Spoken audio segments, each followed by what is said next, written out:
एक दिन की बात है। एक गरीब कवि एक धनी आदमी से मिलने गया और उस कवि ने उसे कई सुंदर कविताएं इस उम्मीद के साथ सुनाई कि शायद वह अमीर खुश होकर कुछ इनाम जरूर देगा। लेकिन वह धनवान भी महाकंजूस था।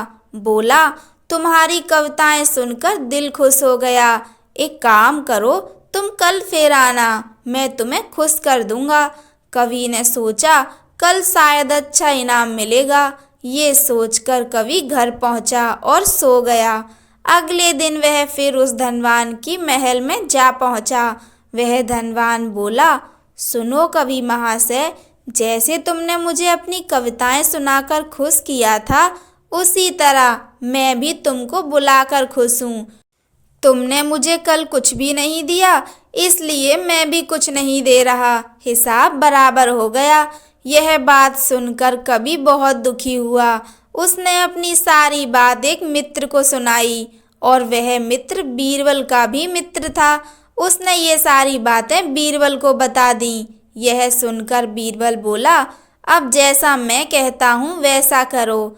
तुम उस धनवान से मित्रता करके उसे खाने पर अपने घर बुलाओ। हाँ, अपने कवि मित्र को भी बुलाना मत भूलना। मैं तो खैर वहाँ मौजूद रहूँगा ही।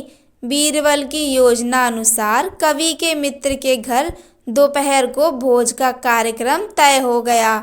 निमंत्रण मिलने पर वह धनवान भी आ पहुँचा। उस समय बीरबल, कवि और कुछ अन्य मित्र बातचीत में मशगूल थे। समय गुजरता जा रहा था, लेकिन खाने पीने का कहीं कोई नामो निशान न था। वे लोग पहले की तरह बातचीत में व्यस्त थे। धनवान की बेचैनी बढ़ती जा रही थी। जब उससे रहा न गया तो बोल ही पड़ा, भोजन का समय तो कब का हो चुका, क्या हम यहाँ खाने पर नहीं आए हैं? खाना? कैसा खाना? बीरबल ने पूछा। धनवान को अब गुस्सा आ गया। क्या मतलब है तुम्हारा? क्या तुमने मुझे यहाँ खाने पर नहीं बुलाया है? बीरबल ने जवाब दिया, खाने का कोई निमंत्रण नहीं था, यह तो आपको खुश करने के लिए खाने पर आने को कहा गया था। धनवान का पारा 7वें आसमान पर चढ़ गया। क्रोधित स्वर में बोला, यह सब क्या है? इस तरह किसी इज्जतदार आदमी को बेइज्जत करना ठीक है क्या? तुमने मुझसे धोखा किया है। अब बीरबल हंसता हुआ बोला, यदि मैं कहूँ कि इसमें कुछ भी गलत नहीं तो? तुमने इस कवि से यही कहकर धोखा किया था ना कि कल आना, सो मैंने भी कुछ ऐसा ही किया।